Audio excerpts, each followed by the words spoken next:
पुत्रदा एकादशी व्रत कथा। युधिष्ठिर कहने लगे कि हे भगवान, मैंने श्रावण मास की कृष्ण पक्ष की कामना एकादशी का सविस्तार वर्णन सुना। अब आप मुझे श्रावण शुक्ल पक्ष का क्या नाम है, व्रत करने की विधि तथा इसका महत्व कृपा करके कहिए। मधुसूदन कहने लगे कि इस एकादशी का नाम पुत्रदा एकादशी है। इस एकादशी को पवित्रा एकादशी भी कहा जाता है। पुत्रदा एकादशी व्रत करने वाले व्यक्ति को पूजा के बाद श्रावण पुत्रा एकादशी व्रत की कथा जरूर सुननी चाहिए। ऐसा करने से व्रत पूर्ण होता है और मनोकामनाएं पूरी होती है।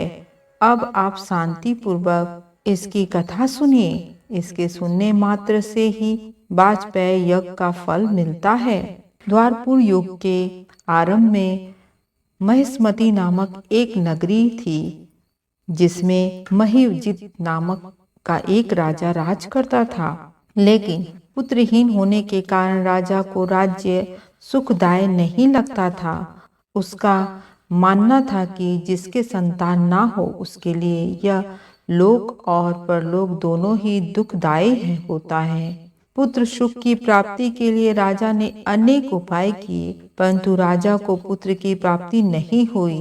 वृद्धावस्था आती देख राजा ने प्रजा के प्रतिनिधित्व को बुलाया और कहा, हे प्रजाजनों, मेरे खजाने में अन्याय से उपजा किसी किया हुआ धन नहीं है। ना मैंने कभी देवताओं तथा ब्राह्मणों का धन छीना है। किसी दूसरे की धरोहर भी मैंने नहीं ली है। प्रजा को पुत्र के समान पालता रहता। मैं अपराधियों को पुत्र तथा बंधुओं की तरह दंड देता रहा। कभी किसी की घृणा नहीं की, सबको समान माना, प्रजाओं की सदा पूजा करता हूँ। इस प्रकार धर्मयुक्त राज्य करते हुए भी मेरे पुत्र नहीं है, सो मैं अत्यंत दुख पा रहा हूँ। इसका क्या कारण है? राजा महिजीत की इस बात को विचारने के लिए मंत्री तथा प्रजा के प्रतिनिधित्व वन को गए। वहाँ बड़े बड़े ऋषि मुनियों के दर्शन के लिए राजा की उत्तम कामना की मूर्ति के लिए किसी श्रेष्ठ तपस्वी मुनि दे रहे।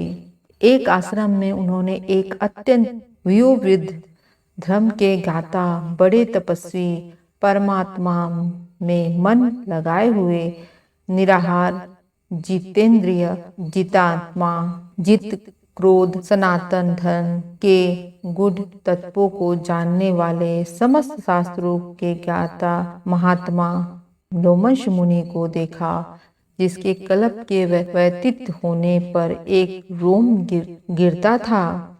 सबने जानकर ऋषि को प्रणाम किया। उन लोगों को देखकर मुनि ने पूछा कि आप लोग किस कारण से आए हैं? निसंदेह मैं आप लोगों का हित करूंगा। मेरा जन्म केवल दूसरों के उपकार के लिए हुआ है, इसमें संदेह मत करो। लोम ऋषि के ऐसे वचन सुनकर सब लोग बोले, हे महिष्य, आप हमारी बात जानने में ब्रह्म से भी अधिक समर्थ हैं, अतः आप हमारे इस संदेह को दूर कीजिए। महिष्मतीपुरी का धर्मात्मा राजा महिमजित प्रजा का पुत्र के समान पालन करता है, फिर भी वह पुत्रहीन होने के कारण दुखी है। उन लोगों ने आगे कहा कि हम लोग उनकी प्रजा हैं, अतः उनके दुख के हम भी दुखी हैं। आपके दर्शन से हमें पूर्ण विश्वास है कि हमारा यह कष्ट अवश्य दूर हो जाएगा, क्योंकि महापुरुष के दर्शन मात्र से अनेक कष्ट दूर हो जाते हैं। अब आप कृपा करके राजा के पुत्र होने का उपाय बताइए। यह वार्ता सुनकर ऋषि ने थोड़ी देर के लिए नेत्र बंद किए और राजा के पूर्व जन्मों का वृत्तांत जानकर कहने लगे कि यह राजा पूर्व जन्म में एक निर्धन वैश्य था। निर्धन होने के कारण उसने कई बुरे कर्म किए हैं। यह एक गांव से दूसरे गांव व्यापार करने जाया करता था। एक समय जेठ मास के शुक्ल पक्ष की द्वादशी के दिन मध्याह्न के समय वह, जबकि वह 2 दिन से भूखा प्यासा था, एक जलाशय पर जल पीने गया। उसी स्थान पर एक तत्काल की प्यासी गौ जल पी रही थी। राजा ने उस प्यासी गाय को जल पीते हुए हटा दिया और स्वयं पीने लगा। इसलिए राजा यह दुख सहना पड़ा। एकादशी के दिन भूखा रहने से वह राजा हुआ और प्यासी गांव को जल पीते हुए हटाने के कारण पुत्र वियोग का दुख सहना पड़ा रहा है। ऐसा सुनकर जब लोग कहने लगे कि हे ऋषि, शास्त्रों में पापों का प्रायश्चित लिखा है, अतः जिस प्रकार राजा का यह पाप नष्ट हो जाए, आप ऐसा उपाय बताएं। लोमंस मुनि कहने लगे कि श्रावण शुक्ल पक्ष की एकादशी को, जिसे पुतदा एकादशी भी कहते हैं, तुम सब लोग व्रत करो और रात्रि को जागरण करो, तो इससे राजा का यह पूर्व जन्म का पाप अवश्य नष्ट हो जाएगा। साथ ही राजा को पुत्र की अवश्य प्राप्ति होगी।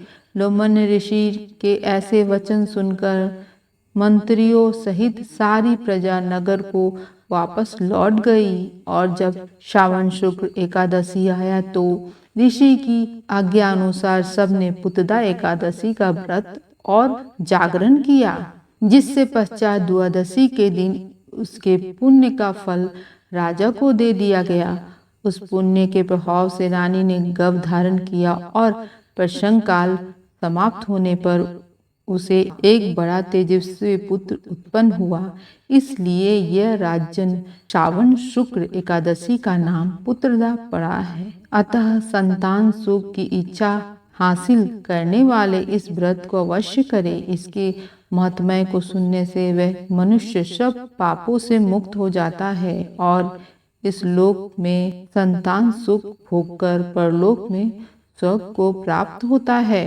दोस्तों, वीडियो अच्छी लगी हो तो वीडियो को एक लाइक और इस चैनल को सब्सक्राइब जरूर करें। साथ ही बेल आइकन नोटिफिकेशन को ऑन पर सेट कर लें, जिससे अगले वीडियो सबसे पहले आपके पास आए। और कमेंट बॉक्स में हर हर महादेव जरूर लिखें। धन्यवाद।